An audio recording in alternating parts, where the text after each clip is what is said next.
we're going to start with a test. And this is to provoke our minds and to get us thinking.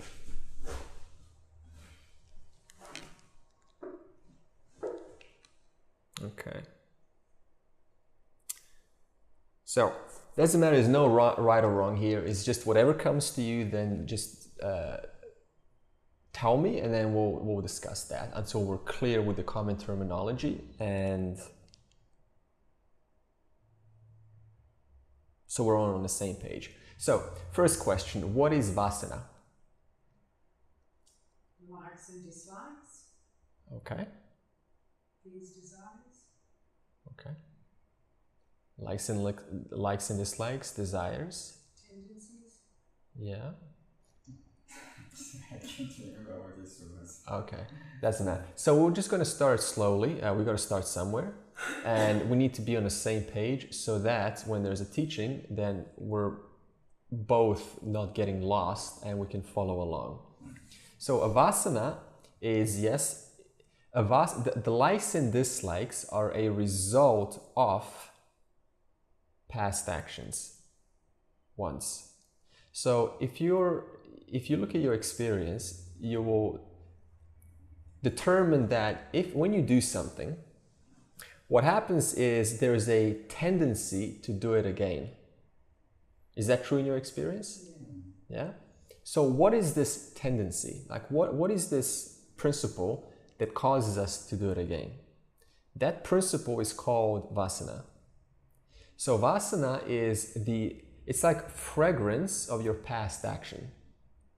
In other words, when I do something, when you do something, when anyone does something, there is it's built in. Nobody's an exception to this. There is an automatic tendency to want to repeat it again. So a vasana, when we say someone's got a strong vasana, it means they have a strong tendency. A vasana for smoking, a vasana for friends, a vasana for traveling, a vasana for reading, a vasana for entertainment, a vasana for enjoyment. So all of these vasanas imply that at one point there was a starting point of that. And then as we did it more and more and more, every time we did it more, we intensified that vasana. So we were now very strongly predisposed to repeat it again. It's very hard to do something and then not do it again, unless you can sort of be completely mindful and stop yourself. But like yesterday, we're talking about the vasana for looking at a phone. And anyone who gets a new phone, if you watch them within 5 or 10 days, more and more you will see this kind of behavior, looking at the screen. Because at one point they started, and then the more they did it, the more they have the tendency to repeat it over and over again. Okay, so now what's the point of this question, and what's the point of vasana? The point is, liberation and vasanas, they're like, let's just call them for now cat and mouse. Because if I have vasanas for phone and going out and tourism and sightseeing and having fun, I'm probably not going to be contemplating on who and what I am. Why? Because I got a whole bunch of vasanas. So that's why I say they're opposite spectrum. So the point of karma yoga, which we'll get into, is to reduce those vasanas so that I have more time, I have more attention to myself, and I spend less time extrovertedly putting my focus outside. So a jiva, we'll get into a jiva also, a jiva that is a human being. If you notice any human being, you'll notice this is common for all of us, no matter what position, background, or knowledge you have. We are external, object-oriented extroverts. It means no matter what we do, by default, this is what Maya, under the spell of Maya, we always put our attention outside. We put our attention to people, to other things. You ever see people at a train station just got nothing to do? If they're not on their phone, they're looking at others.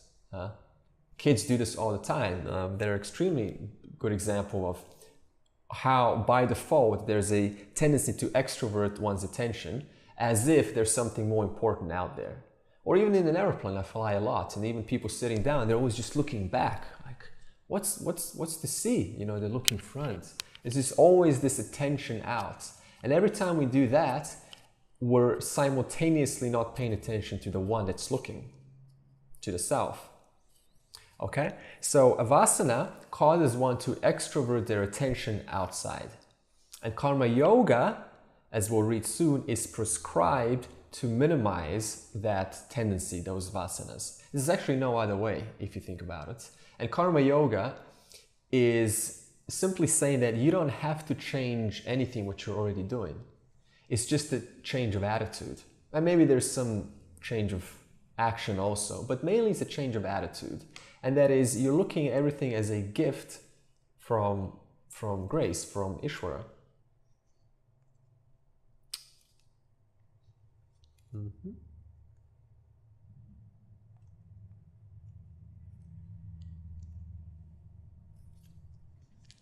All right, so any question about vasana? So the next question is, are we clear on vasanas now? So it's not actually the desire or the fear, it's No. the tendency, the fragrance that Yeah. pushes you. However, that fragrance is motivated by desire or fear.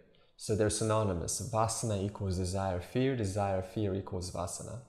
Because the desire, fear causes you To want to do it again. Yeah. What else? What is that motivating principle that causes me to do it again? It's called desire. And desire means what? What's in it for me? There's something to gain here. And who is there to gain something? What else than the mind and the body? The self doesn't gain. The self is devoid of any qualities or attributes. It's who you are, the real self. It's only the body and the mind that has something to gain. Therefore, only the body and the mind has something, is the doer, ends up being the doer because it wants to gain something for itself. Do you ever do for the sake of doing? Or do you do for the sake of enjoying? Think about it. Do you ever do for the sake of just doing? Or do you do for the sake of enjoying the results of your doing? Or what could come as a result of your doing? Definitely. Otherwise, what else would you do it? Yeah, right? So there's always this gain. So desire always equals there's something to gain here. And even when you're helping someone, you know, it is to feel good after helping them. Yeah, and actually you're only satisfying yourself. There's nobody else that you're ever satisfying. Even to help the world or to help somebody, you're wanting to help somebody so that you can feel good. So it always goes back to you. Even a wife and a husband, to please the other, it's actually to please yourself. It pleases you to please another. Yeah. See, because it's a non-dual reality. There's only you here. You can never, every experience in your life, if you think about it, was always about you. Was it ever about anyone else? Be honest. Even having kids, it's actually about you. Like kids make me happy. It brings me joy to see my kids grow up. So it's about my experience in relation to the thought of kids, the thought of the world. So we clear on that? So this desire is always coming back to the jiva, that is the doer and the enjoyer. Now, the self is not a doer or enjoyer. The self is aware that there's a doing and there's enjoying, but it's not a doer and enjoyer. That's why you are free. You're actually free from all your desires. You are free from the gain and loss. You are free from everything. But because when Maya, the illusion, it superimposes the body onto the self. In other words, it superimposes. So is the jiva, is the doer enjoyer, or is it the causal body, or is it? The jiva is the doer enjoyer. The causal body causes the variety of the doing and the enjoying that the jiva experiences. Like what tells the jiva to enjoy or do a certain thing? The vasanas, yeah, the causal body. So see, the awareness self is not a doer enjoyer. It's see, everything below this line, that's all jiva. That's all a human experience. Anything above the line, that's the real who you are. Consciousness, awareness, existence, pure, unconcerned, ordinary presence. Just aware all the time. So it's the awareness self that has nothing to gain. It's only the Jiva that has something to gain. So when we identify with the Jiva, then there is obviously what's in it for me, so therefore I take action as a result of gaining something. But when I re-identify with the self, awareness, existence, then I know that the one that has something to gain is not me. So what is there to gain? You see? So, and then so when you stand in that position for long enough, it's like you're observing the Jiva. Yeah. And it's this no care thing. It's like full acceptance of everything that is. Yeah, full acceptance. And no judgment. And no judgment. Because it's all you. Because it's all you. But then it's like whether your Jiva is a murderer or a right. saint. Right. It doesn't really matter. It doesn't matter because it's all Ishvara stuff. And that's what I have difficulty coming to grips with, because it's doesn't awareness, or is it the causal body that wants the best for the Jiva to... No, you want the best for yourself. It's just the Jiva, because you can't help it. You do want the best, right? Yeah, I want the best for the Jiva. This is the whole reason why we even get into a line that even after moksha, the quote wanting best for yourself, that doesn't leave. Okay, that still continues. There's still a wanting best for the Jiva. However, so that just means it's not full liberation. Full liberation means I just don't care. Yeah, that's what I have. Now you don't have to worry about that, because that comes way later. See, so you can be fully liberated and be a drug addict in the... Yeah, absolutely. You can still be swearing. You can still see behavior doesn't determine about whether one's liberated, because your only job, actually, from past all of this, is just to realize who you are, be totally convinced I am the self, and then when the body dies, all of these vasanas, they go back to the field, to the universal macrocosmic field, and there's no rebirth. But because we can't help it, we still want to live a good life, whether one's liberated or not, you will probably likely still want to have the best for your Jiva. So let's put it this way. First, the main priority is realize your nature. Totally convinced I am that, and there is nothing other than me. Now, from that point, you can either just relax and continue your habits, the way you do things, or you can still do that, but spend more time on scripture, working on yourself, and doing that, because we call that nididhyasana, stage 3. And nididhyasana is about 15 years worth of effort. So you're clear that those 15 years worth of I'm still the doer, I'm still the enjoyer. You understand? So even after liberation, there is still a doer enjoyer left. And that doer enjoyer has to go completely. That's full liberation, moksha. Now, it doesn't matter whether that occurs or not. You can still just know generally, I am self, I am existence, I am awareness. And you probably still have habits in the world doing the way you do it. But the point is, there is no rebirth for you. Okay? So once you know that you're not this body and the mind, from that moment on, there's no rebirth. We're going to get into this deeper. But I think I feel like I know that already. Right. But what? So the first stage is just listening, 5 years approximately. Second stage is contemplating this in the light of the teaching of Vedanta. And the third stage is nididhyasana, which is 15 years, which is self-inquiry. Okay, so we're looking at 30 years plus minus worth of work, because ignorance is hardwired. Whether one's liberated or not, ignorance continues. So there is no ending to any of this. Even though there is, there isn't. There is in a sense of ultimate realization, which you already know, that's no doubt. You already know I am consciousness, existence, awareness. What else is there to say?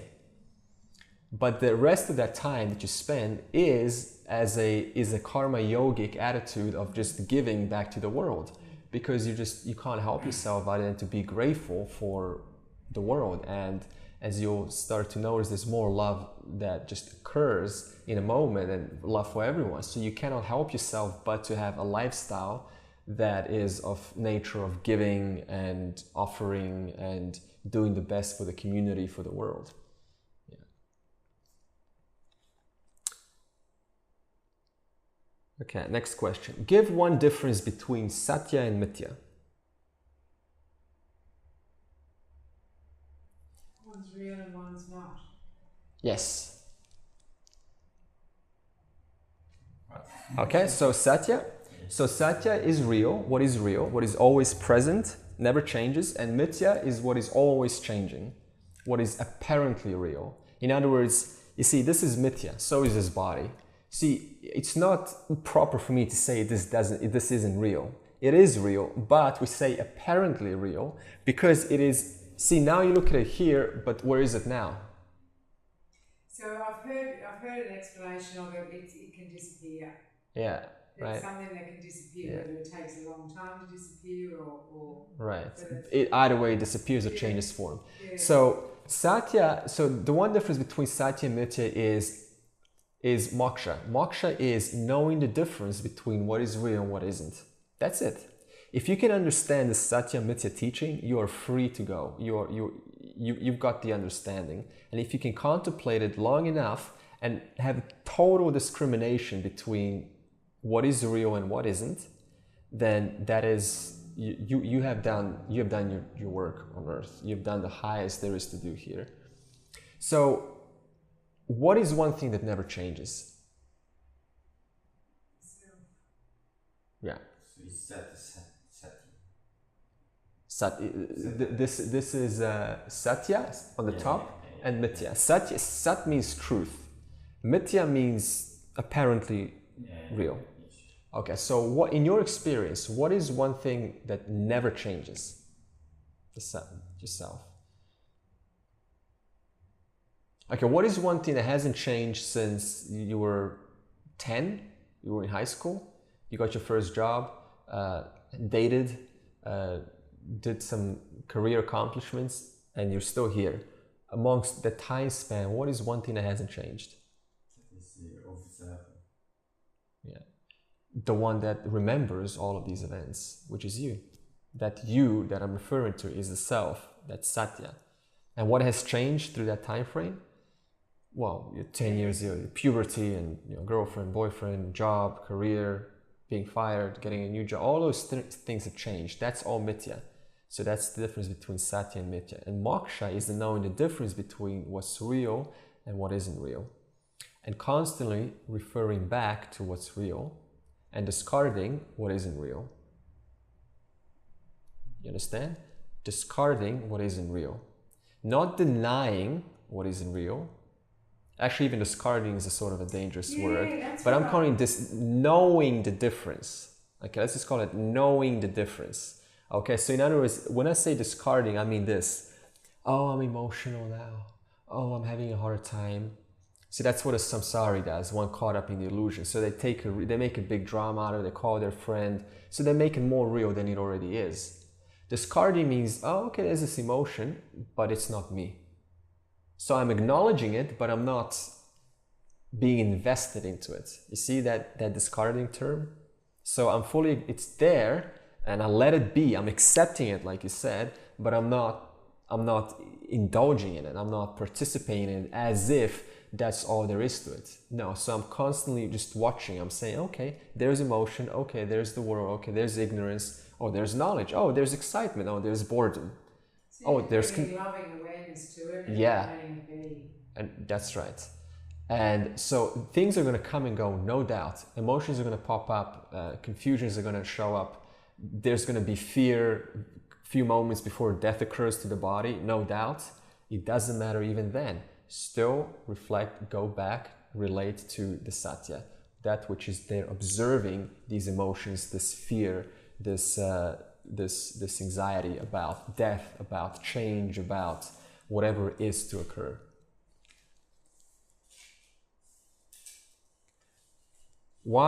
Question 3, why is karma yoga prescribed?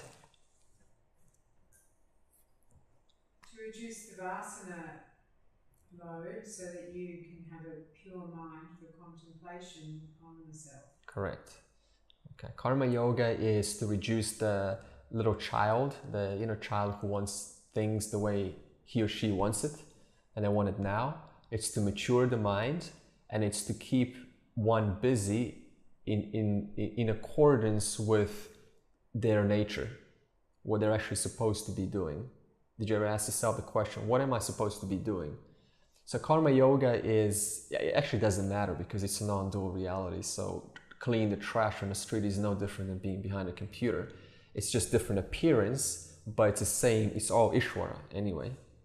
So karma yoga is prescribed, as I said, to remove the tendency to indulge in worldly objects, to be extroverted. Karma yoga causes one to go from extroverted to introverted. It reverses the attention back to yourself. As long as we have our attention to the world, we have our attention in Mithya. And Mithya is samsara, Mithya is illusion, the dream. Karma yoga reverses that attention, gives it back onto the self. That's why we prescribe karma yoga. And that's why enlightenment is not a one-off, because even if as you already know, I am consciousness awareness, you already know that. So what? Right? What happens when you go back to the world? It's just business as usual. That's what I said. So what? Yeah, you see? Jiva says, well, I want to feel that, That's right. I know it, but I want my Jiva to experience it. I want to feel that. So even that's Mithya, right? Yeah, it's all, To whom is karma yoga prescribed? Question 4. To whom is karma yoga prescribed? I'm going to bring this chart up. The Jiva. The Jiva, right? To the one that identifies the Jiva. And Jiva is what? A Jiva means entity. Entity means adorer, enjoyer. A human being who thinks I am the body and the mind. So the thinker, the feeler, the chooser. The made up of the mind, the intellect, and the ego. So that's a Jiva. A Jiva who thinks is a Jiva, that's to whom karma yoga is prescribed. Because karma means action. So we prescribe action to a Jiva who is always acting and doing. So we prescribe exactly what you already are doing, but as a result of karma yogic lifestyle attitude, it ends up reducing the ignorance of the Jiva. So here's a typical way in the spiritual world how it works. There's a guru and he prescribes what? A meditation practice, a particular breathing pattern or a visualization. So he or she prescribes that to the seeker, to the Jiva, and the Jiva ends up doing this action. And guess what happens? That action reinforces the seeker's sense of doership. But enlightenment means what? Freedom from the Jiva, from the doer, enjoyer. So that's what the Jiva does, and how can Jiva liberate itself? Say again? So this is prescribed yes. Some sort of practice, probably mind practice or yes. something for Jiva. Yes. But Jiva is that, and how it is just, to me it sounds like how can Jiva liberate itself? No, Jiva cannot. Jiva does liberate itself through the intellect. That's the faculty you need for liberation. See the yellow? See the yellow color? Yeah. That's Sattva. So when the Jiva has, see that's Sattva. Oh, yeah, right. And see how little Rajas and Tamas it has? So when there's enough Sattva in the intellect, that is a perfect condition for Jiva's click, like the realization. So ultimately, Yes, it is. Satya is walking through. Satya is just a quality. It's like a polished mirror where the light reflects clearly, and I see that light. I see the truth. What light is reflecting? The light of, see the yellow? See how Sattva is yellow and this is yellow? So the purest reflector is what you see there, yellow. And so we said yellow for a reason, because it implies the pure light. And when there is Sattva, yellow, it just implies it's reflecting that purest light. Oh, and that's why the ego is more Tama. That's right, because ego just follows orders. It just does. It doesn't think. So karma yoga really, it reinforces the doer. No. Okay, karma yoga. The point of the karma yoga is to reduce the doer, the doer enjoyer being. Why? Because we said karma yoga is an attitude. Attitude of what? Thankfulness. It always reminds one of Ishvara. And guess what? Ishvara is the one that does the grace, because Ishvara controls everything. So you're acknowledging the one refuge which you have that is still taking care of you today as much as it has 20 years ago. So it's karma yoga. It's not selfish. See, karma yoga is selfless. It really encourages absolute surrender. Absolute surrender. It would only, your statement will only be true of reinforces the doer if it is done out of selfishness. What can I gain here? Out of grabbing. But karma yoga is giving. So in other words, I am offloading, and every time you give, is there in your experience any self when you give?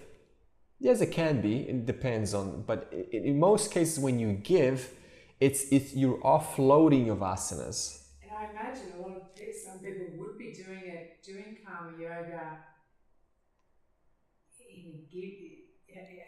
in a grabbing way. Yeah. See, there's always a two sides, because Mithya is so tricky. So you got to be totally honest to yourself. Yeah, maybe I'm not being honest. Well, it's good to admit it, but then to investigate it. Am I really giving here? And just not be critical of it. Am I really giving, or am I trying to? Yeah, or is this? Am I just putting a reason that it looks like I'm giving? It's like a man. It's like a man going, I'm giving by impregnating women left and right. I am giving. But see, it's still that selfishness disguised as selflessness. Yeah. So you got to be really honest to yourself. Okay. Next question. What does taking a stand in awareness mean? Taking a stand in awareness.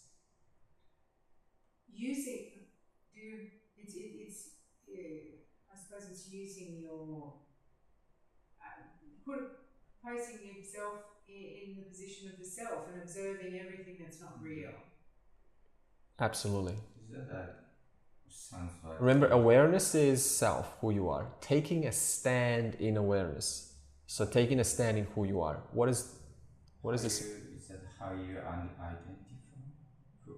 Yes. What are you identifying? Yes, Satya versus Mithya. So you're always taking a stand in Satya, that which I am, as non-changing, ever-present, just always, I always know about the experience, taking a stand in the knower versus the known. So it's still the Jiva, basically. It's still the Jiva. It's still the Jiva putting your attention on awareness. And I know for me, I constantly am I aware, and it brings me back. It's still the Jiva. Now here's what you need to know to that state. Remember, Satya and Mithya, okay? Satya and Mithya, they are not separate. And yes, it's a non-dual reality. There is only you. So everything is you. That's why you don't have to worry about these things. Oh, it's still the Jiva doing.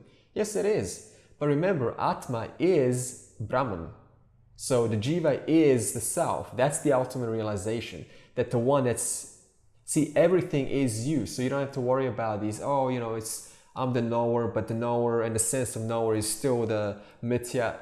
There is no separation. Okay? Yeah, and that's... Okay. So taking a stand in awareness is knowing the difference between what is real and what isn't, and constantly taking a stand in what is real, yourself. Because everything else changes. The whole world is going to one day, you know, change, and it is changing, but you're always there just witnessing the world changing. So you really need to do it, because taking a stand in awareness is still a dualistic thing, because you're more separated. Somebody's taking a stand in awareness. Taking a stand. So is that still encouraging the Sure. In a way, when do you converge them? Okay, well, see, there's a preliminary instruction, taking a stand in awareness. But how about this? Taking a stand in awareness as awareness. You see the difference? Yeah, you see, as awareness. So awareness, taking a stand in awareness as awareness. Who else is there other than awareness? Taking a stand in awareness as awareness. So where's the difference? There's only awareness. You see? There's no... Which is everything. Consciousness.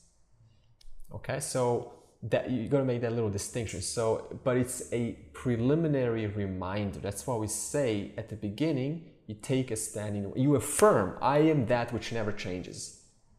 It's a prerequisite instruction. My Jiva is sick of taking a stand in awareness, and it wants to be aware. Yeah. Well, see, it's not. It knows it's already awareness. See, that's the thing. It doesn't have to wait, huh? Because even this moment is awareness. Are you aware now? Yeah. So what is there to wait? Because in 10 minutes from now, I'm going to ask you, are you aware now? You're still going to say yes. So whenever I say, are you aware now? You're always going to say yes. There's no option to say no. So you've had it 10 minutes ago, you had it 30 minutes ago, you had it 10 hours from now, and you always have it with you. That's taking a stand in awareness, in that knowledge that you're always it. You're never other than it, that aware. Are you aware now, by the way? You see? You can't help yourself. Whenever I ask you that question, you have to say yes. Taking a stand in awareness is knowing that knowledge, that awareness, I always have that because that is always me. I can't help it. I can't be separate from it. Are you aware right now? You see? That's it. So taking a stand in awareness is knowing that knowledge, it's always here, and I am that. Aham Brahmasmi. I am that. I am the Brahman. Are you aware now, by the way? You see? Come on. I could keep asking this forever and ever and ever. And a lot of things are going to happen in your life. People are going to come and go. You're going to be ignorant. You're going to have a lot of knowledge. But when I ask one simple question, are you aware? You have no choice but to say yes. And taking a stand in awareness is knowing, okay, what else is there? That's all I need to know. And I just have to keep reflecting that I am that awareness. There's nothing else to know. Even after death, you're still that awareness. That's all there is, just awareness. Are you aware of this person, this character talking to you now? You are, right? How is that possible? Because you are awareness. You are aware of this. So this character is aware by awareness. So awareness is being aware by awareness. So there's just awareness here. Cool. Now, why does this keep coming off? Yeah, that's not thought of it like that. Awareness is aware of awareness, so it's all just awareness. Yeah, it's just awareness. It's a non-dual reality. There's only just awareness, consciousness, existence. Does this moment exist right now? Yeah. How about now? Okay, let's say we bring in a music band here, and there's a lot of big noise. I will still ask the question, does this exist? Is there existence now? Are you aware of this musical band? Yes. Are you aware of the musical band in your house with your children and your partner? Are you still aware of that circumstance? Are you aware in this room? Are you aware when you're driving? So what's common? Awareness. What changes? The content, the band, the house, the people, the feelings. So awareness is real and not real at the same time. Well, awareness is real because see, awareness is even it's real but separate. It's real but free from the not real. It's free from the content. It doesn't get contaminated by the content. It doesn't get contaminated by emotions, by music. So it is the content, but the content is not it. That's right. Next question. What guna needs to be predominant for self-knowledge? What guna needs to be predominant for self-knowledge? Number 6. Guna is, that's the 3 gunas there. Sattva guna. Sattva guna is clarity. Raja guna is desire. When you have desire for anything, you know in that moment Raja guna is dominating. Tama guna is stability or veiling. So whenever you feel confused or dull, or you see other people dull or confused, you know that's Sattva guna dominant. When people drink alcohol, it's just pure Tama guna. So they're just dull, operating on a kind of a zombie state.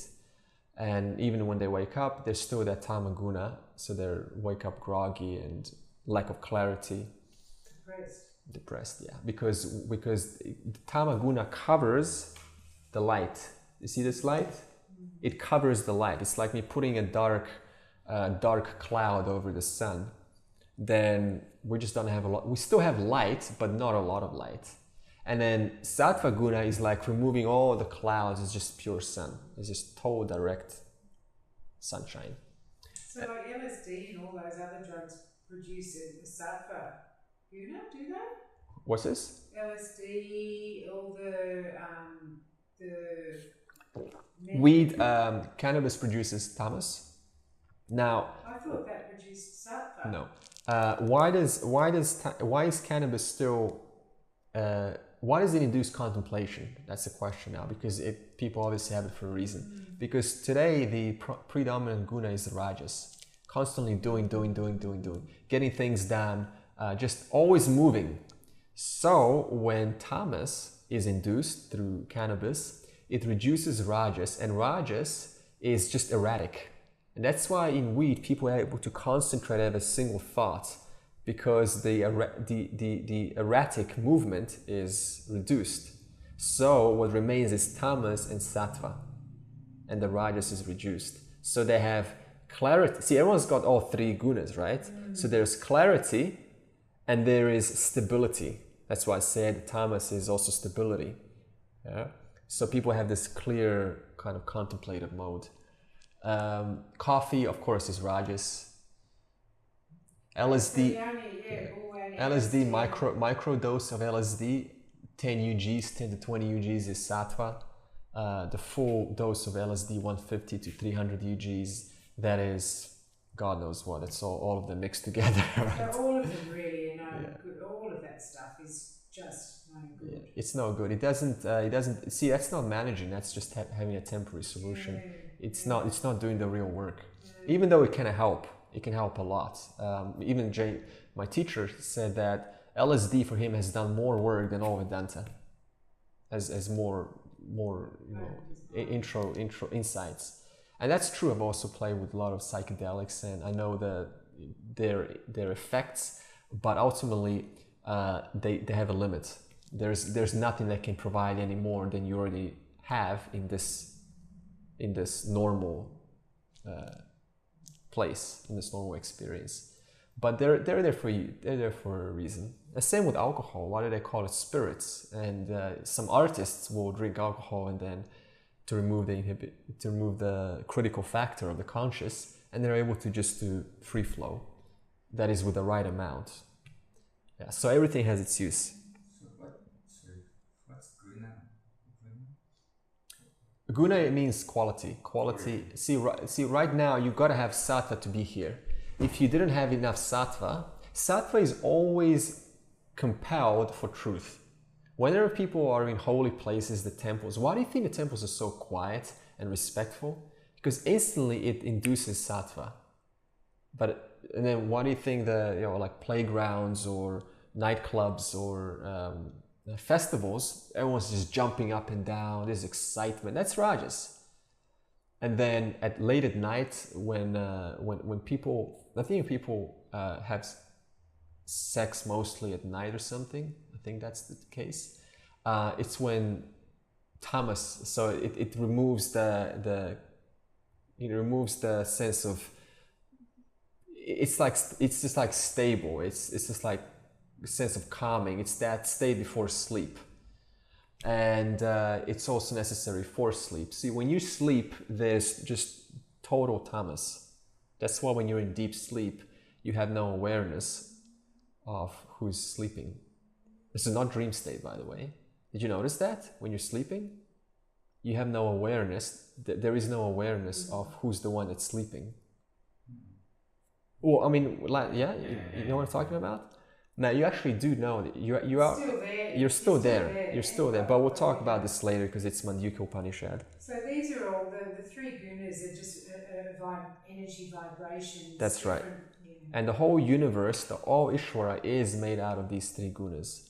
Actually, Ishvara, the term Ishvara is pure Sattva guna. Okay? So what is this whole creation made out of? Right at the top, it's actually all pure Sattva guna. But because Ishvara means limitless, that means everything is possible, we also have Rajas and Tamas. And these three qualities is what everything is made out of. And think about, to further give you an understanding of Tamas, Rajas and Sattva, think about Sattva as intelligence, Rajas as an energy, movement, and Tamas as material. So there's going to be a little crash course on how the universe is made. So to create something, for example, I want to create a house. I need what? I need the material. I need the wood. I need bricks. I need somebody to move that material. But what's the use of that if there's no blueprint, if there's no template of the house? So the template of the house, the intellect, the architect, that's sattva, the intelligence, that the house is going to look like a house. Okay, the doer, the workers, they're all the rajas. They're moving the material, which is tamas. So same thing with the universe. Think about yourself as a body. There's a body, there's material. There is a force that animates the body. Shaking head, listening, that's who's animating that? There's a force animating that. And there is intellect. So is the force animating the body, is that purely Rajas or no, it's a combination of all three. Every entity, every object is a combination of all three. I just wasn't sure for the movement, the actual physical movement. Even though movement is associated with Rajas, because Rajas, see, if you're contemplative and meditative, you're not moving a lot. And you'll notice this in people, the more they move, the more rajas they have. The less one moves, the less rajas there is. And you see this in old age too. Did you ever notice old people, they move a lot slower? Well, that's either because of excess tamas, mostly excess tamas, means they're dull, but also sattva. It could be sattva. Did you ever notice that? Old people, they won't move a lot. Yeah, it's either sattva or tamas. Okay, why is enlightenment not a one-off? Why is it not you come to a class, okay, I'm a consciousness, I'm awareness, go back and continue your life? Why is that not the case? Like for example, Papaji, he used to bring people up to him and he gave them a Shaktipat or an experience of no thoughts. And then the person is just totally jaw dropped, like, oh my God, I was free of my thoughts. Just an experience. And then Papaji sends him back, goes, you're now enlightened. How long do you think that's going to last? Yeah. Because it's that's not right. It's an experience. It's an experience. So enlightenment is not a one-off, because ignorance continues. So we keep doing our sadhana. Sadhana means practice till the last breath. You read scripture, 20-30 minutes is recommended. You do your karma yoga, always remembering Ishvara, worshipping the field. That's what karma yoga is, worshipping the field with your actions, responding appropriately in a timely manner when you're asked. Always keeping Ishvara, yourself, in mind all the time. You'll notice that the day you stop is the day you start to revert back to the glories, to the fascinations of life. It's predictable, 100%. So just keep on doing that basically, and if your ignorance is removed, it's removed. If it's not, it's not. Yeah, so it's not a one-off, once again, because by default, ignorance is everywhere. Duality is apparently everywhere. So we're always reminding ourselves that, taking a stand in awareness. Okay? Is that clear? Okay, what two components does a dream consist of? We talked about this yesterday. What two components does a dream consist of? So the subtle body, is that word, and the self. Yesterday I gave an example of when we're dreaming. There's certain two factors in a dream, and I said one of them was the material, right? The material of the dream, and the other one was the intellect. Okay. So what's the use of this question? The use of this question is, think about this world. What are the two components of this world? The material is you got wood, you've got calcium, you've got magnesium, you've got potassium, you've got titanium, gold, diamond, iron. All of these components come from Earth. So everything you see here is from what? From Earth. It was extracted. This iPad, this was from Congo, I think. They take a certain element starts with C, and they extract it from Africa, and it comes to China, and they create a silicon chip. So everything you see here, including your body, is made out of what? Material, called the 5 elements. And we have the 5 elements here: space, air, fire, water, earth. So now you're saying, well, Andre, I don't see water in you. Well, actually, what's the whole body made out of? 70% water, and then you've got a little bit of fire. Fire, for example, speaking is associated with fire. It's always going out, and sometimes speech can be hot. And earth, so there's a solidity there. What about air? Well, it's pretty obvious. It's just pure air. Yeah. What about, let me say, a rock? What element do you think is a rock? Earth. You see that? It's earth. It's solid. What element do you think is the ocean?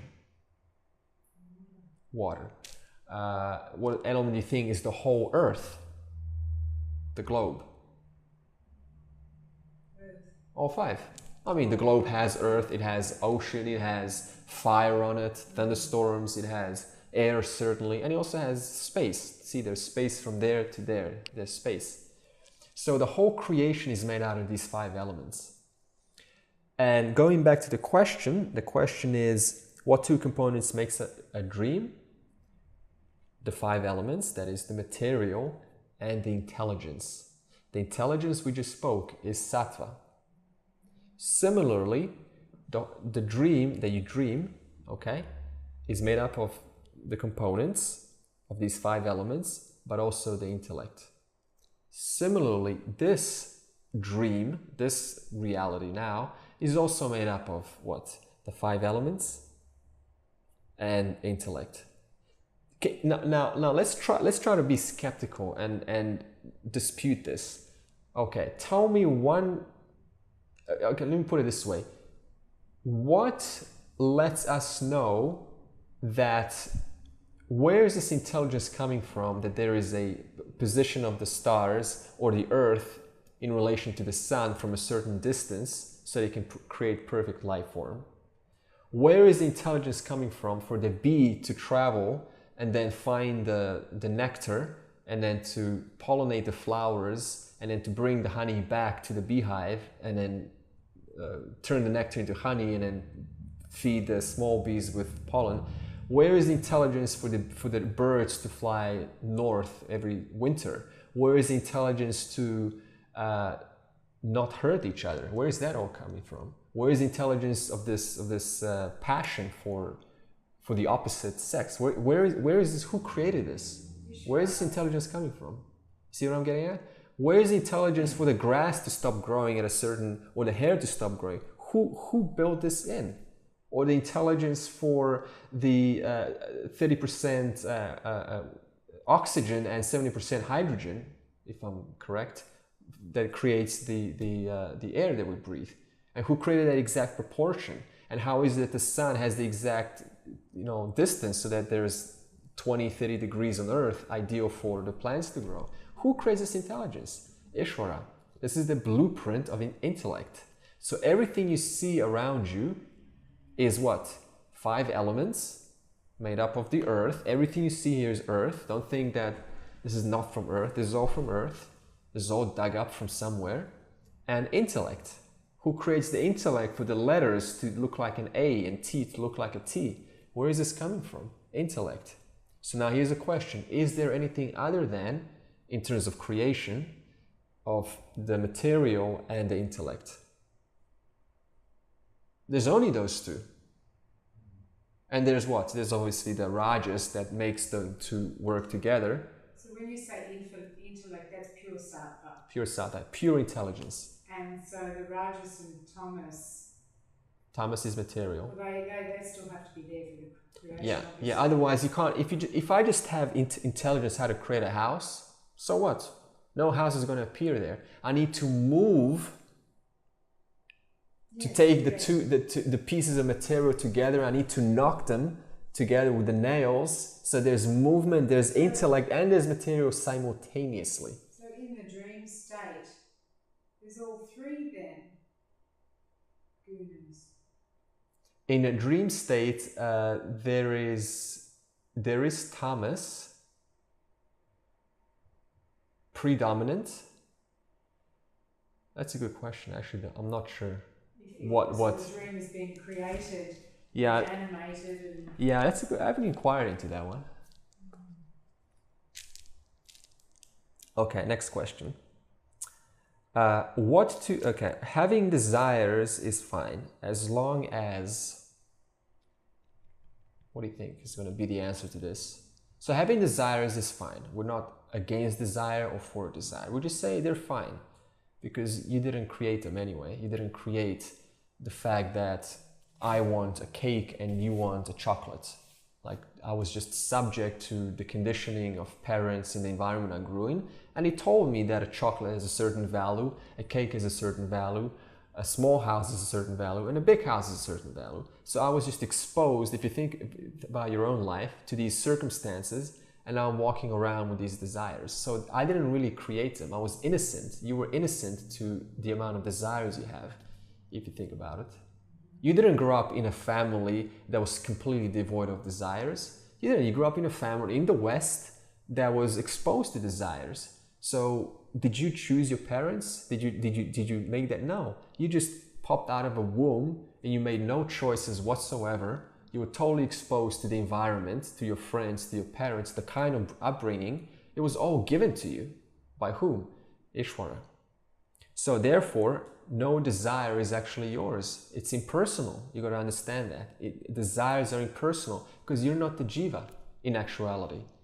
You're just another Jiva like any other Jiva. Do you care about somebody else's desires? Probably not. then why do you care about about this body's desires if this body is also not yours, no more or less than that body is not yours? It's all Ishvara's creation. So therefore, having desires is fine as long as you keep your mind on self-knowledge. So keep your mind on the self. Keep your mind, take a firm stand in awareness. Okay, even though you can observe your jiva's desires for love or whatever it is. The content is irrelevant. It's all Mithya. So having desires, in other words, a life, what is life other than desire? A life is okay as long as I take a stand in awareness. Actually, there's a beautiful quote from the Bhagavad Gita. It says, a heart that knows no otherness, that means no separation, a heart that knows no otherness, keep your mind on me, capital Me, and I will take care of your getting and keeping. Think about that. A heart that knows no separation between you and I, keep your mind on me means what? Standing awareness. Awareness, standing in awareness. Awareness.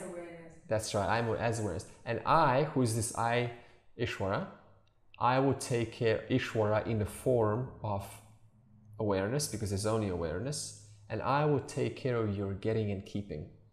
So all you have to do is just keep your mind on the self, on yourself, as yourself, and everything else. It's not Ishvara, which is the self.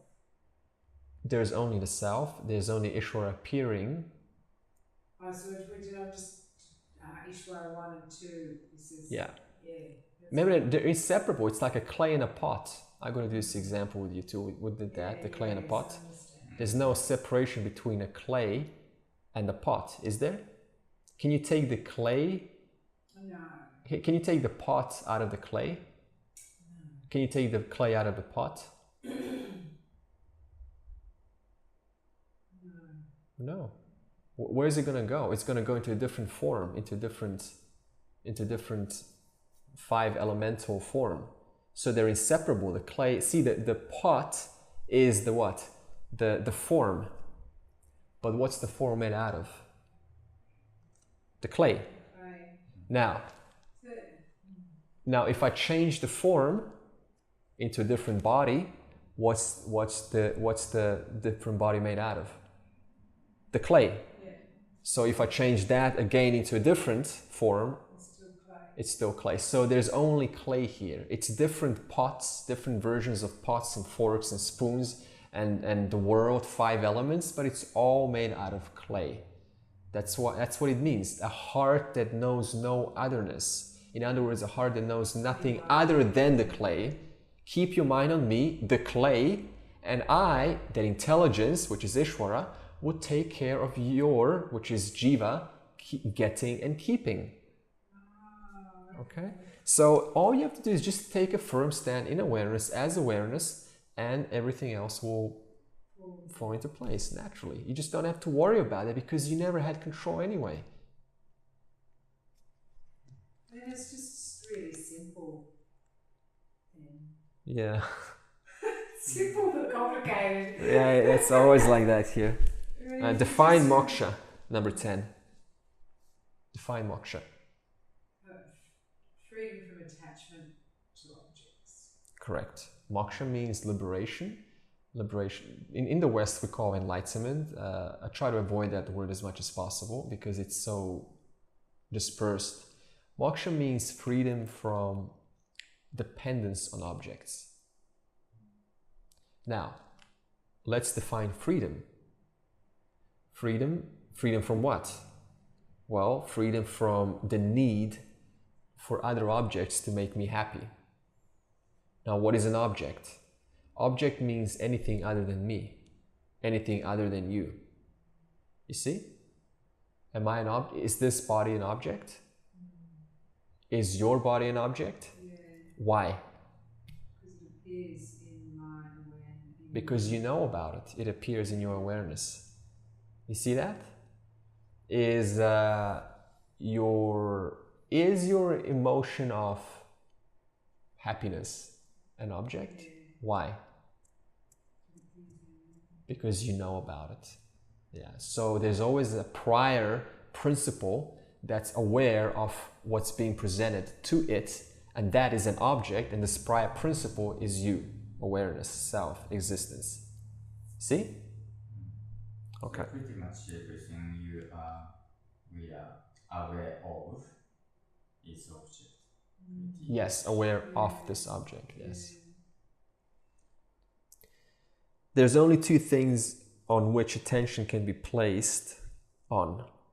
So your attention is awareness, by the way. If I tell you, please focus on this right now, where's your attention? Now, once again, keep your mind here on the remote control. Keep your mind on the remote control. Is there attention now on this? That attention is awareness. Okay? Suddenly, if you keep your mind here on the pen, is there attention on the pen? That attention is awareness, is you. That attention is you. Are you aware now? Still got it. You never don't have it. So you just got to become okay with that knowledge. That's what moksha means, being okay with the fact that there is nothing other than awareness. The content doesn't matter. Absolutely doesn't, because the content is changing anyway. That's the nature of Mithya. Change, constant change. So what? Accept it. Okay, there's nothing but change. Body's changing, people are changing, emotion. Okay, it's all changing, got it. But keep your mind on me, you, and I will take care of your getting and keeping. Oh, I like that one. Keep your mind on me. So, and I is Ishvara. Yeah. Take care of your Jiva. Which is actually you, because there's only you. Well, the whole thing is me. Yes. But it shows. Ishvara is a power in you. Yeah. Just like a dream comes, what? It's a power in you. It encapsulates the whole real self, the Ishvara, yeah. power and the apparent. Yeah. If you want to understand Ishvara, just think about your dream. When you're dreaming, where is this dream coming from? You. So there's a power in you that can create a dream. There's a power in self-consciousness that can create this world. It's the same thing.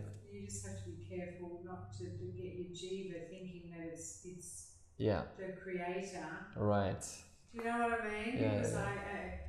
Sometimes I no, it's not. There. No, because if it was the creator, you wouldn't be here. You would have everything you ever wanted. Well, I'm not the creator but the creator of its own experience. Same thing. If it was, you would have everything you ever wanted. It would be like having a magic genie next to you 24/7. I want $10 million, no problem. I suppose I've just done so much of that belief work, you know, right. that you subconscious beliefs. Like law of attraction and that kind of thing going through. Yeah, your beliefs, you know, your reality, your experience. Which is still Mithya. Reflection. That's exactly right. It's all still Mithya. You see, if it can make for a better experience of the Jiva. Right, for the Jiva. For the Jiva. Yeah. So in other words, for the dreamer, for the character in the dream. Yeah. And the character knew that when it wakes up, it's going to disappear. Do you think it's going to bother trying to improve itself? It's all just creating a dream for the character in the dream. And improving the dream. Improving the dream. But if you know the dream is going to disappear when you know this knowledge, are you going to participate in improvement of the character and the dream? No way, because you know it's a dream. And that dream you don't create. That's Ishvara, a power in you. So you see the paradox here? On one hand, I say, you don't create your dream, but on the other hand, I say, the dream comes out of you. Okay, do you control your dreams when you sleep? No, but the dream is coming out of you, isn't it? So that's the paradox. You don't control it, but you kind of do. You don't control it, but you're sort of creating it. You created it, yeah. So everything's a paradox here. So there's no control, but but it's the creator, yes. but yeah. no So the only solution is knowledge. You see why you can't, there's nothing that you can do to fix anything. Only knowledge about the fact that there is me and there is this dream, and this dream is a power in me, and there's nothing that I can really do about it. I just have to know myself as awareness, take a stand in awareness as awareness, and let the dream play out. Okay. So there's only two things on which attention can be placed on, and they are objects and awareness. And awareness, subject and object. Is there, let's be really skeptical now. Let's have the ultimate skepticism in the world. Is there something else other than subject and object? Please give me some examples of skepticism. Let's say somebody comes in and says, yeah, there is God. How about that one? If there is anything we wouldn't be able to know, does it exist? Okay, in other words, whatever you say, I would simply respond like this. How is it that you know about that? If you said God, for example, I would say, how is it that you know that there is God? You would say, well, I just know. Yeah. So in other words, the thought of God depended on you. Can you see the logic there? Yeah, so there's only the knower and the known. And the known. Yeah. Only ever. What about aliens? Well, we know. What about, like channel material? That's fair enough. Like Bashar, and you've got the Cassipians, the Pleiadians, the Ra transcripts. You've got all these beings, the Ashtar command. I've never heard of any of them, but... Yeah. How about beings who are light years ahead of us, civilization based? How about that? That's a fair argument. That they would, and some will say, well, these beings are way ahead of us. This Vedanta is so, so immature. It's. I'll say to that, yeah, or anything. I'll say, okay. If you didn't exist, could you even make that statement? You didn't exist. Yeah, if you as the one who's disputing or adding some smart comment, if that one didn't exist, could you make that statement about aliens or God? Right? So what does that mean? That statement, or whatever you said, whatever thought, no matter how intellectual, depends on your existence. You see that? As awareness. As awareness. Awareness and existence, they're one and the same. Yeah. Now, let's do a little experiment. Why is awareness and existence the same? Okay, I'm going to ask you a question. Are you aware that you exist right now? Are you aware right now that you exist? Yes. Yes? Are you aware that you exist? Yeah. Yeah. Are you conscious that you exist? Yeah. Okay. Could you exist unless you were conscious? If you were, okay, I asked, are you aware of your existence? Yes. You are. If you didn't exist, could you be aware? No. Yeah? No. No. Okay. Let me say that again. I'm going to change the terminology. Are you conscious right now? Are you conscious? Yes. Are you conscious of the fact, of the observable phenomena that you exist? Oh, okay. Yes. You are. So you're conscious of your existence. Okay.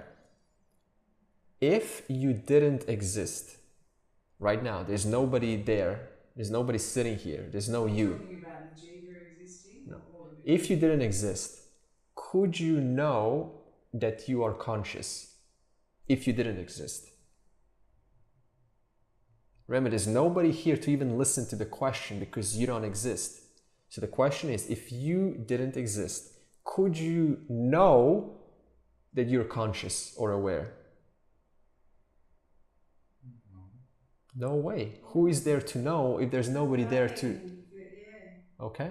So, existence, awareness, existence, consciousness, they are one and the same. That's why we have on the chart here existence awareness. You see that? It's exactly the same. The reason I'm saying this is because we need to establish a terminology, and you'll hear these words flying around. From now on, when somebody speaks of awareness, it doesn't matter what their understanding is. We just did an exercise to show you that existence, consciousness, and awareness are one and the same. That's you. That's why we call it the self. Because you are there to know about existence, consciousness, awareness. You are that as existence, consciousness. You're not separate from it. You are that. So you are consciousness, existence, awareness. Sat Chitananda. Existence, consciousness. That's what consciousness is in Chit. Ananda, bliss, which means limitlessness. Okay, so this means. It's not experiential bliss, it just means limitlessness. In other words, there's no limit to you. Tell me one thing that you cannot be aware of right now. Unless, are you aware of this? Yes. Do you have any choice not to be aware of this? No. Because see, that's what limitlessness means. It means there is no limit to what you can be to awareness. There is no limit to consciousness. Of course, you need Ishvara to present an object to you for you to say, yes, I'm aware of it. But there's no limits to Ishvara. There's no limits because Ishvara borrows its quality from consciousness.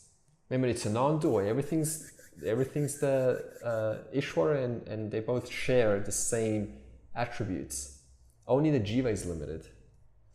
That's why we can't fly. We can't, be a man and a woman at the same time. We're dualistic. You see, there's a man, there's a woman, there's night, there's day.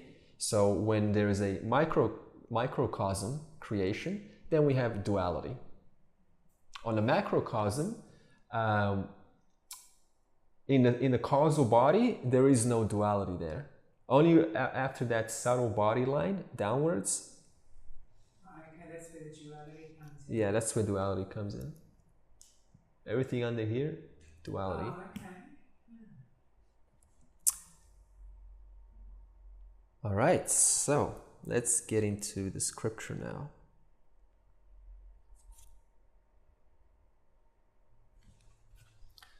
How you guys going? You want a little stand-up break? I just have to go to the toilet. Yeah, all right.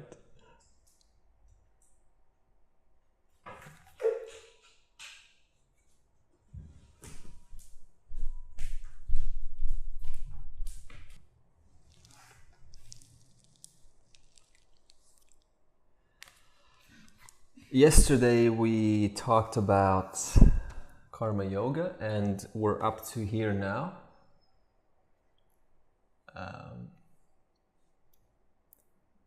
Krishna replied. This is the Enlightenment checklist. If we're going to read some qualities of the ones who have full liberation, not partial, but full liberation. Can I just turn that on? Yeah, absolutely. Yeah. So Krishna, which is the self, speaking. So too noisy? No, not at all. It doesn't work. How doesn't it? So Krishna is now, so Arjuna said, how does a person of unshakable wisdom sit, speak, and walk? And this is a person that is fully liberated. So Krishna is now going to reply and say, such people give up desires and fears as they arise in the mind and are happy with themselves alone. So they give up desires and fears because the knowledge destroys the desire. The knowledge like, I am already whole and complete, and taking a firm in awareness as awareness, and knowing that there's so much joy in you as the self, as awareness, that there's just no reason to get extra joy from an object. So that's the logic why they're able to give up these. They still arise in the enlightened mind, but they just give them up instantaneously because there's so much love for yourself, and you know yourself to be everything. So then why would I want to grab joy from another object if I know that I am everything and everything is me, and are happy with themselves alone. They don't hanker for pleasure. In other words, they're not seeking for pleasure. It doesn't mean that when pleasure comes, they don't enjoy it. They absolutely enjoy pleasure. They're still in, but they're not strategically going out as a mission to get it. Because there's nobody to gain there. Only the Jiva has something to gain. We explained this earlier. They and are unaffected by adversity, nor do they become elated when their desires are satisfied or depressed when they aren't.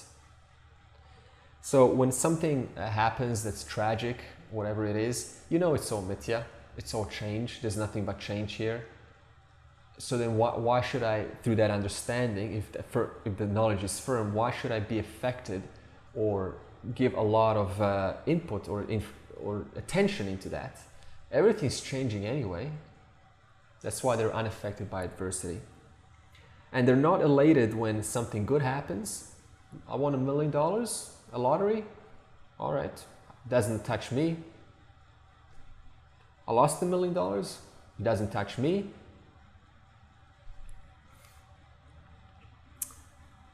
When confronted with sense objects, that means something that's desirable, they are able to withdraw their limbs like a turtle. It's quite a cool statement. So just imagine an example where something that is tempting, something that is valuable comes by, and then what happens to the liberated ones is they're able is a result of practice, obviously, able to, and knowledge, they're able to withdraw their limbs, their senses, back to the self, just like a turtle withdraws itself, its limbs within. You see that picture? Why? Because of the strong self-knowledge. I am already whole and complete. Everything is me. There's only me here. And everything, even the object of desire, is appearing in me. And the object of joy that I feel for that object is not out there, it's in me. So it's all in me. So just stay in that knowledge. Versus going like a, like a hungry dog. Always externalized. For someone who doesn't feed the senses come back to the self, leaving the longing, a longing is vasana, leaving the longing behind. So after some time of practice, someone who doesn't constantly grab or latch on or attempt to gain the valuable object, then what happens slowly, as I described yesterday, the senses turn inwards and they start to draw that joy from the self. From existence, from yourself, from awareness, from consciousness. Now, this is new. This sounds new because nobody's ever taught us, especially in the West, we're always taught to look out there, to grab onto other things, to try to accomplish, be successful, be famous. Donald Trump, for example, look at him, he's just all out there. So there's a lot of out there-ness that we're being conditioned into. And an enlightened one is automatically always looking inwards through the practice and the knowledge that the out there-ness is not separate from me. You see that? You see the why that happens? Because there's knowledge. It's all me anyway. So stop putting and giving your power to things outside. Recognize that power is coming from you. Even when you're in a relationship and you feel a lot of love for the other person, is that love occurring in them or is it occurring in you? It's occurring in you. So as samsari, the samsari means one caught up in the illusion, thinking it's all out there. The non-awakened one, the non-enlightened one, thinks that love is a result of the object of desire. So what happens? It creates an attachment because now the logic is, for me to experience this love again, I need to be close to this object, because this object is responsible for this love. One of self-knowledge has a conversation that goes like this. Yes, there is love, no doubt, but this love is coming from me. And this object is only giving me a glimpse of the love that I am in the form of this human relationship. So therefore, I don't really need to know, I don't really need this object. It's just, I can have it if I want, but I don't need it. Because I know that the love that I'm feeling is actually coming out of me, and I cannot think that it's this object, because if this object was the responsible object of love, if there was really love in this object, guess what? Everybody else would think there's also love in this object. But we know that's not true. Huh? Not everybody, see, an alcoholic doesn't want a glass of milk. So we know that the joy is not in the alcohol. If it was, everybody would be drinking. Same thing with a relationship. Only you want that person, not somebody else. So we know the inherent joy cannot be in the object. It's only what you're projecting onto it. The joy has to be from you. Understand? When the self is known, the longing goes away. Why does longing go away when the self is known? You don't need anything. You are all that you need. That's correct. And you know it firmly. It's knowledge. It's not an experience, it's knowledge. That's why you can't say, I wish for this jiva to feel something. I want to feel like the self. You can't say that because that's another experience. Who knows about the experience? You do. Stay in that knowledge. Are you aware now? Okay, let's say that feeling pops up again. Okay. Yeah, that feeling pops up for me. Okay. Okay, let's say it happens now. Now remember the question. Are you aware of that feeling? Okay, that's discrimination. Feeling awareness. That's called liberation. Constant discrimination between Satya and Mithya. And taking a stand in awareness as Satya, as consciousness, as existence, as awareness. Call it, remember, they're synonymous terms. The senses can take the mind away from the self for people who practice karma yoga and who see clearly. You see that? Even a liberated one can fall for this illusion, for this temptation of the senses. That's why I say, this doesn't end. You constantly keep your mind on the self. Self-inquiry means the way of thinking, discriminating between Satya and Mithya. That's what self-inquiry means. Constantly, whether you know that you're the self or not. Especially after knowing you're the self. Because ignorance comes right back. That's why we have gurus who were at one stage having a lot of followers, and then they come crashing down. Andrew Cohen was one great example, if you look him up. He was, whatever his example of enlightenment is, he had a big following, and then he said, you know, I've realized I got a whole bunch of problems. And then he stopped giving his satsangs. Why? Because he hasn't continued the work after his enlightenment. So that's called the fallen yogi syndrome. The yogi who realizes the truth, it's all fine, it's all blissful, there's a highness, there's ecstasy. But then after some time, when Maya starts to come penetrating back into the intellect, they're back to square one. Just like Andrew Cohen is a great guy, but, you know, fell. Because he wasn't doing the work. That's why I say enlightenment is not a one-off. It's a continuation. Controlling the senses and endowed with discrimination, keep your mind on me, and self-knowledge will firm up in your mind. Keep your mind on you, Satya, take a stand in awareness as awareness, and the more you do that, the more this knowledge will firm up and not being able to get blown by the endless winds and oceans of samsara, trying to put it back into its beautiful, wonderful cosmic play of novelty and excitement. So you gotta keep reminding yourself, taking a stand in awareness, so that it's like being yanked strongly in the ground, so nothing can push it right back down to the ground. And just put a little note there, a good way to do this as a practice is use your just one sample, is use your every breath, in-breath, as a reminder to I am awareness, because your breath is so constant, it's so consistent, you don't have to think about it. So just say, every time I breathe in, whenever I remember, it reminds me to take a stand in awareness. It's just something that one could use. It's a common Buddhist technique, actually, to breathe in, if you're feeling some emotions, breathe in the emotion of negativity, and then breathe out the emotion of positivity.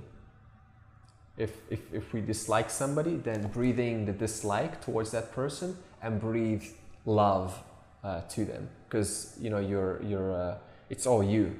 So you're using the breath as a way of neutralizing those dislikes.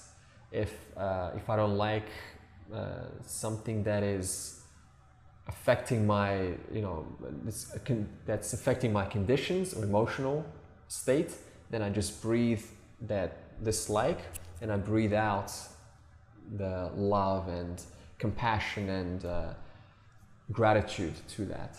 This is something that you can do to recognize that it's all you. So going back to the statement, keep your mind on me and self-knowledge will firm up in your mind. So what is this knowledge? It's the knowledge that I am already whole and complete. I lack nothing, I am missing nothing. There is only me. And that's all. That's just staying that. That's what this knowledge means. There's only me, as me, and everything else is appearing in different forms, no doubt, but it's still clay. It's still me. See, there's only one clay here, but different pots. Pots in China, in Russia, in Africa, in Australia, but it's all out of the same material, consciousness. So all creation is made out of what? Consciousness. All pots are made out of what? Clay. Keep your mind on me, the clay. Take a stand in awareness. That's knowledge. Knowing there's only one of me here. There's nothing else. There's only clay appearing as pots. A samsari is the one who gives attention to the pots and neglects the clay. A self-realized one is the one that keeps the attention on the clay and simply recognizes the clay is always changing. Because that's what clay does. It melts, it changes forms. So what? Clay in the form of thoughts, clay in the form of emotions, clay in the form of jiva, body, death, birth. It's all clay. Keep your mind on me, on the clay. There's only you, clay here.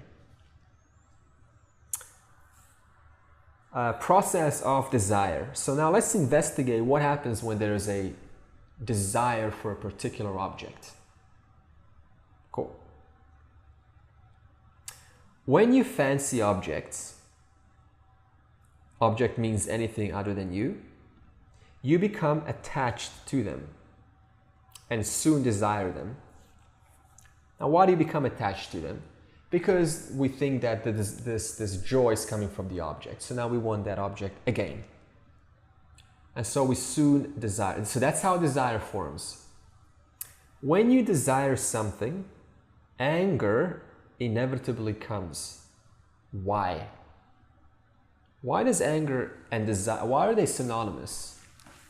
You don't get what you want. Yeah, that's a little child now. And even the thought of not getting what I want, even that is enough to produce anger.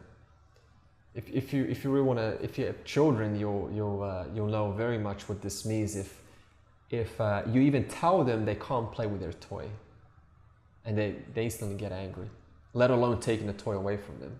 That's definitive sign of how desire and how anger is right behind desire. If you feel angry towards an object or a desire, then know that delusion is also coming. Okay, we'll talk about what this delusion is. What is anger? Anger is when something didn't fulfill your expectations. Can you relate to that? Something doesn't go the way you want it. Anger comes. Maybe in the form of resentment or avoidance or ignorance. I don't want to deal with that anymore. But it's all anger. We'll just kind of generalize it as one big emotion. And then when anger comes, what happens? Then tamas comes. Sattva is removed. Anger is a lot of rajas and tamas. That's why we can't think clearly when there's anger. And while we're so fiery, rajas is fire of passion. So sattva, so all rationality, intellect disappears. And when that happens, then there is no proper realistic way of looking at this object that we're angry towards. And so we put false labels onto them, and we say the wrong things, and we think the wrong things. So we become, in other words, deluded by it. You see that process? So we have fancy an object, attachment to the object, desire, anger, and then delusion. You've seen two couples when after being angry, they just totally start to see each other in the wrong light. And then delusion is followed by, and the worst one is losing your purpose in life. You're not thinking about the self when you're angry. You're totally caught up in Mithya, in the object. There's nothing to do with Satya. You're just thinking about changes. It's going to come and go anyway. You know, after the breakup, it's almost like it never even mattered in the first place. So, and the knowledge is that knowing that it's not going to make any difference anyway, especially if you look back now from this point of view, all of your relationships and all those things that you once thought mattered so much. If you look at them from this point of view, you know, it was just all coming and going. It just doesn't matter. So why replay that whole scene? So we're followed by delusion once we get angry. In other words, we're clouded and tamasic or lack of intelligence. When you are deluded, you can't remember your purpose in life. The mind becomes incapacitated and you are as good as dead. Well, it's obvious. Anger, delusion, no thinking. Now we're not even talking, we're not even on the right track. We're just destroying each other's purpose, taking away each other from each other's highest calling. What's the point? So you're good as dead. Whereas a sense-controlled person whose likes and dislikes are rendered non-binding by karma yoga attains tranquility and moves freely among objects. A sense-controlled person whose likes and dislikes are rendered non-binding. So what does non-binding mean? It means that yes, there is a like and dislike, no doubt. We said they're never going to end because it's all Ishvara. So your desires will never end. But I am not bounded by them. In other words, the like and dislike becomes a preference. It's no longer a must, it's a preference. So you can still prefer to have one way over the other, but it's okay. If I don't get it, so what?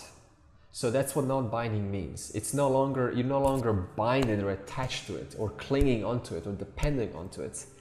So that's the result of karma yoga. It causes these non-binding vasanas. And attains tranquility, meaning a still mind as a result of sattvic calming actions. Moves freely among objects. That means that one, which is being described here, can move freely amongst those objects of desire that the samsaris would, stick their tongues out and wanting it very, very much, very compete and do all sorts of things to get it. You move right along it. That's the ultimate pleasure. That's bliss. To not have any pull for all this beautiful creation. Just to be totally okay with yourself, be totally tranquil, peaceful inwards, and you just move right along through these desires that once long ago were so addictive and attractive. It's like, I appreciate it. There's no more desire. It's only appreciation now because it's all you. That's joy. That's contentment. So that's the benefit of karma yoga, of this knowledge, is you move freely amongst these fancy objects. Suffering disappears from a tranquil mind, and self-knowledge is easily established there because of Sattva Guna. A disturbed mind is incapable of knowledge, and without knowledge, how can you contemplate on the self? So, calm the mind, because the mind is where moksha, or where you do your self-inquiry. You see this? Keep your mind tranquil. Keep it, because if a disturbed rajasic mind is a disturbed rajasic intellect. This is ideal conditions, but for most of us it's not like this. The intellect is clouded by the mind's rajasic or tamasic tendencies. So for some of us it's like all red, a little bit of yellow, and less tamas. So keep your mind pure and clean, so that the intellect, which is where self-inquiry happens, can have clear thinking. I'll give you an experience of what these three are, right? Like, what is the mind, intellect, and ego? What are they? Okay. What is 5 plus 6 minus 1? Okay. So that was an experience. Now, how were you able to come to the answer 10? Because there was intellect there. There was some calculating factor. That's the intellect. That's the one that did the addition. What created this possibility of being heard and these numbers being known? How is it that you knew about this experience? Yeah. Now because awareness in the form of the Jiva, there was the mind. So the mind is the container. See, it's like you need like to do the numbers. 5 plus 6, you need to do it on a piece of paper. The paper is like the mind, and this calculation is like the intellect. So it's a limited mind. Mind. To awareness. Yes, a mind is not limited or not limited. The mind is just a container. There's no limitation to the mind. A mind is inert. It's an endless container upon which intellect can occur. The mind, the awareness, is very close together. That's what we need to. Awareness in the form of Jiva creates these. Awareness in the form of Jiva creates the mind, intellect, and ego. Mind, intellect, and ego is what the Jiva's subtle body is made out of. So when you think, let's go back to the calculation. When I said 5 plus 6 plus 1, there was a template. You were able to do that in something. That's the mind. There is the calculation. There's the intellect. Now, what caused you to tell me the answer? What moved what was this animating factor? What moved the mouth and the vocal cords? What went blah? The ego. So the ego is the movement. The ego is the door enjoyer. You felt good when you said, I know the answer, 11. Or you said the answer. That's the ego. So do you see the difference? Yes, I do. I'm just a little bit with the mind and awareness. Still, they're actually... mind just to me seems like awareness. Yeah, they're actually one and the same. In the form of Jiva, the Jiva needs the mind to be aware. Let's put it that way. So we're breaking down what is the Jiva made out of. Just like the Jiva needs the intellect to think about self. And the Jiva needs ego to drive the car and come to a seminar. You see? Just like the Jiva needs the mind to for these objects to appear in. So they're very close together, but they're just think of the mind as Mithya, awareness as Satya. But they're actually one and the same. So we don't have to go deep into that. Just the mind is like a container that lets thoughts occur in. But who knows about these thoughts? How is it the thoughts are known? Because you're there prior to all of that, including the mind. Okay, so you see that little distinction? Yeah, that's.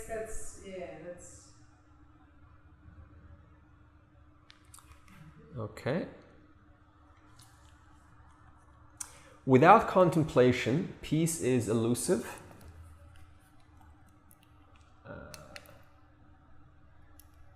Without contemplation, peace is elusive, and without peace, how can you expect happiness?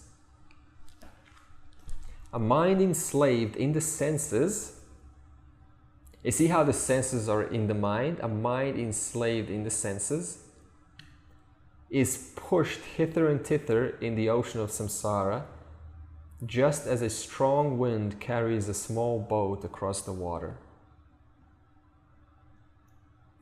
Steady knowledge only happens in a steady mind. Steady mind means what? Sattvic mind. And a sattvic mind gives way to a sattvic intellect. A wise person is like an owl, awake while the world sleeps, and asleep when the world is awake. His or her mind is unaffected by the desires flowing into it, just as the ocean is unchanged by the many rivers that flow into it. What does it mean, like when it says asleep when the world is awake? Okay, we'll go down. Just as an owl is asleep to the day, an owl is the symbol of this wise one. The samsaris are asleep to the... So just as an owl is asleep to the day, samsaris, and what samsaris for asleep to the day or what? Ignorance. That's when the owl is sleeping. So it's sleeping to ignorance. It never sees ignorance. Samsaris are asleep to the self, and just as human beings are asleep in the night, the wise person is asleep to samsara.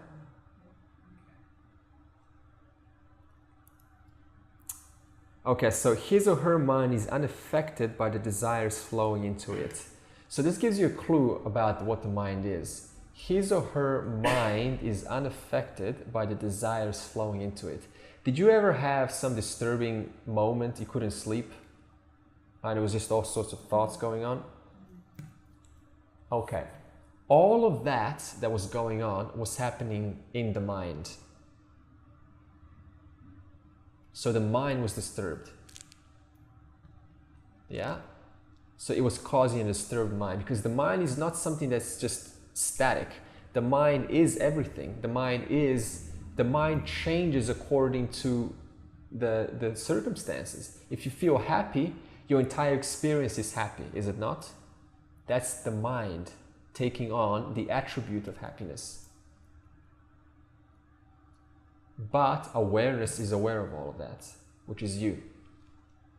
So a mind is just a mechanism in this world, in the world of Ishvara, of how a jiva is able to understand or make sense out of everything. Okay. When your binding desires have been rendered non-binding, your sense of I and mine disappears. And like waves merge into the ocean, your mind merges into the self. Your mind merges into the self. Your beliefs in smallness and separateness dissolve, and you become permanently satisfied. So here is talking about the quote experience, direct experience for the wise one. And all beliefs, there's no sense of belief in it, because belief is another Mithya. It's got nothing to do with me. And it's funny how the personal development world is all about beliefs. It's like it's just that. Beliefs and manifesting your own reality. And is that, I mean, any form of manifestation is just the Jiva, isn't it? Yeah, well, any form of manifestation. You know, like.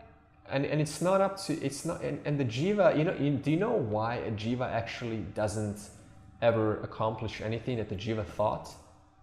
I'll tell you why now. Why a law of attraction is actually bogus? Okay. Why would Ishvara, whose job is to take care of the whole, why would it submit and suspend its laws just to gratify your desires at the expense of everyone else? Where's the logic there? Why would it give you a job and not to a family who needs a job 10 times more than you do because they're in a situation that's genuinely more needy and they can do the job much better than you can? Why would Ishvara subtract from their experience to make your experience good? You see there's no rationale, there's no possible way that Ishvara would ever change the whole world just so he can give you what you want. What makes you so special that's worthy of getting what you want versus somebody else? Actually, there's a cool statement that says, because Ishvara takes care of the whole, if a mosquito needs to live and you're a saint, the mosquito is going to bite you and give you malaria, because the mosquito happens to have malaria, just so the mosquito can keep living. That's how little Ishvara cares about you. How about that for the ego, right?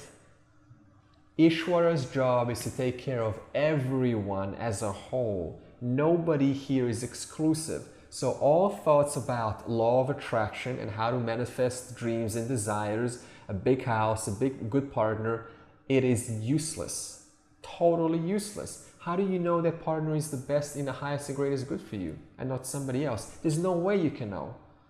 So that's why we say surrender all your efforts, all your thinking to Ishvara, because why should I selfishly think that I'm so smart if I know that if I can just surrender to the intelligence that's able to hold planets together and whole universes together and make sure the sun comes out and shine it, and all of this great, why should I not surrender to that kind of intelligence? It just doesn't make sense.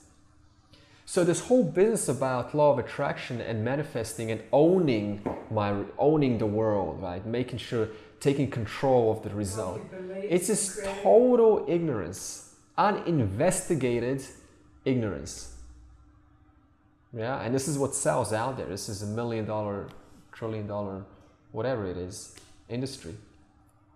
Is it ignorance on that level, or can you bring that stuff in after you know, or is it all just no.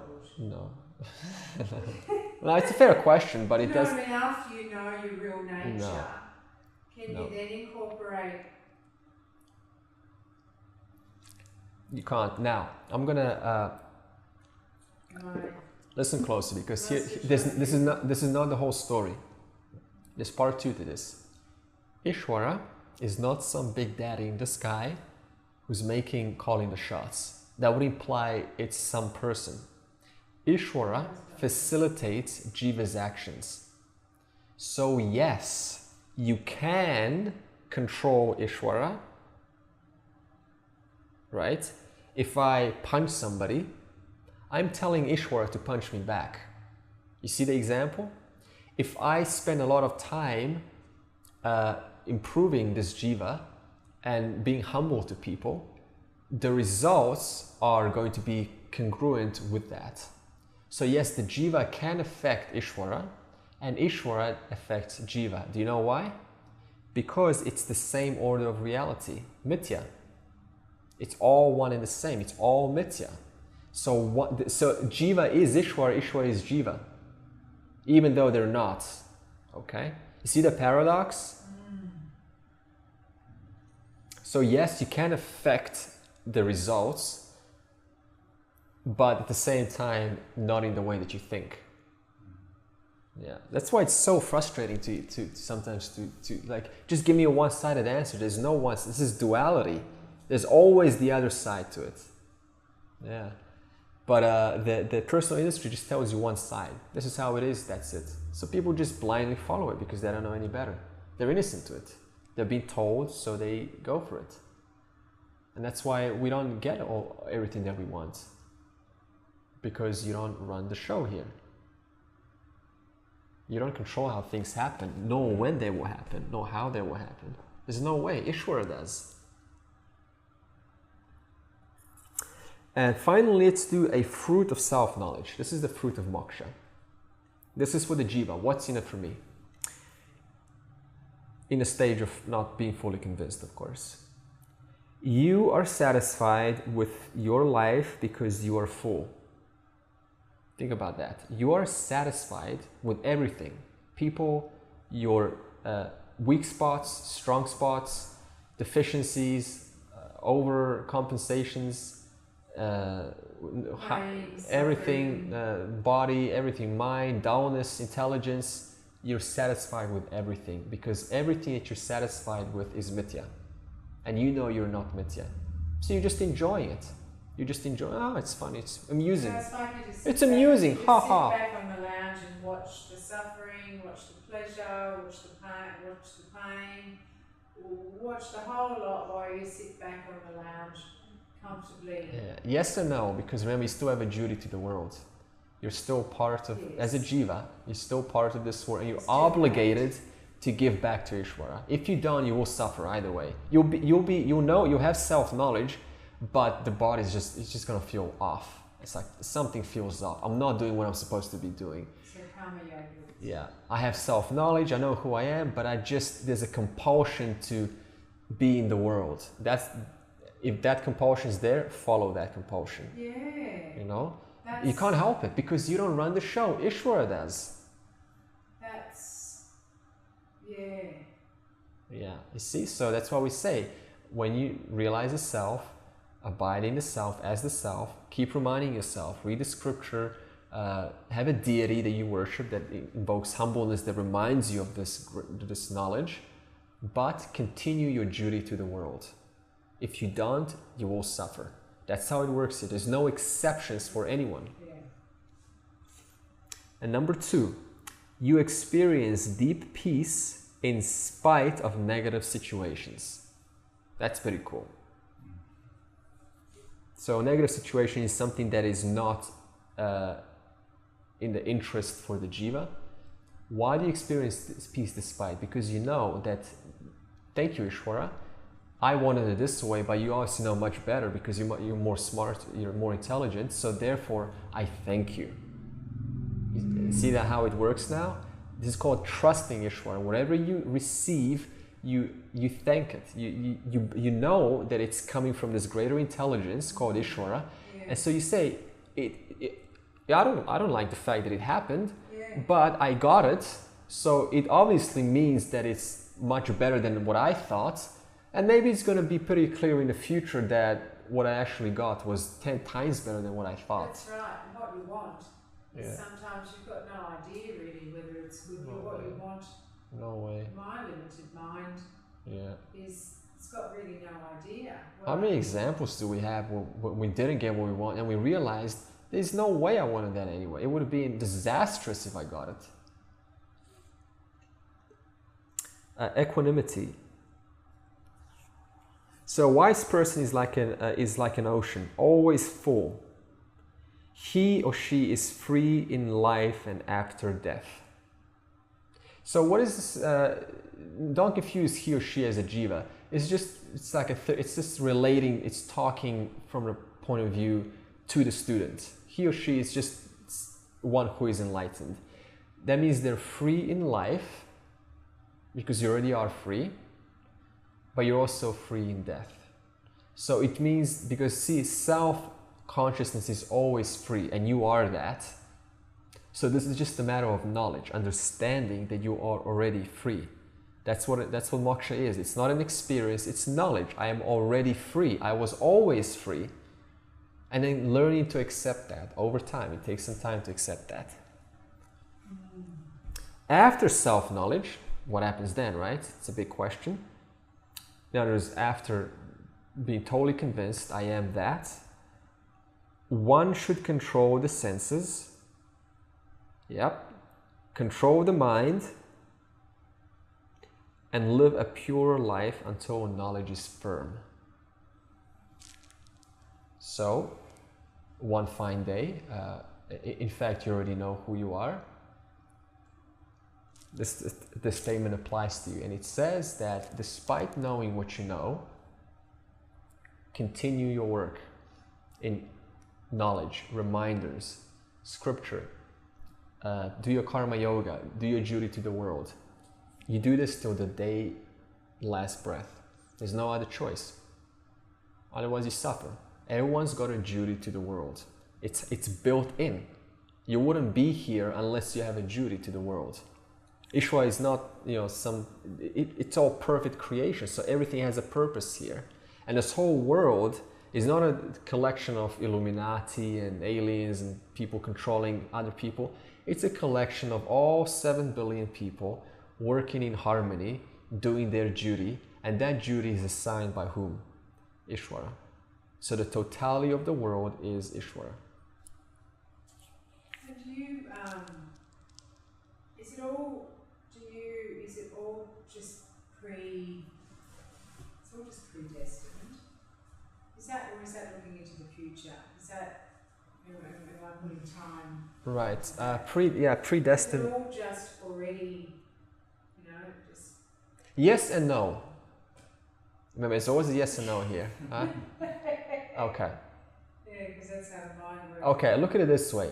From this moment, look back into your life and look at all the circumstances, and you realize that it couldn't have happened any other way except the way that they happened. Yeah? Yes. You get that? Yes. But at the same time, no, because you were still making, through the power of free will, choices that has led to those circumstances. Yes and no. But then from the higher perspective, Yes. there's no choice. That's right. That's why it's still a paradox. There is free will, but there is no free will. Yeah, Now, you don't have to worry about the fact that, well, there's no free will, I'm just going to give up. You apply your free will. Yeah, yeah. Okay, because you got it from the Jiva's point of view. Yeah, and you need to have free will, because if you didn't have free will, that means if a tiger is looking at me, I'm just going to go, oh, there's no free will. I'm just going to trust Ishvara. Right? No, man, you're going to use your free will and run for the tree. That's free will, you see? So yes, you used your free will, but you didn't have free will because that running for the tree was... See, you couldn't help it. You see that? The paradox? You did it because you couldn't help it. But it looks like you sort of made that decision. You couldn't help it. That's what it means, yes and no. There's always a yes and no here.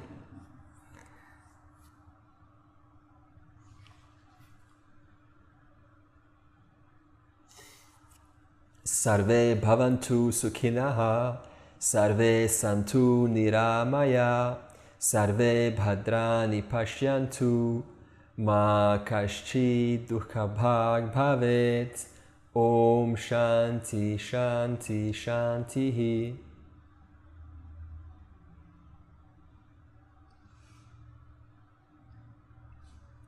May all be happy, may all be free from illness, may all behold good things, may no one suffer. Om, peace, peace, peace.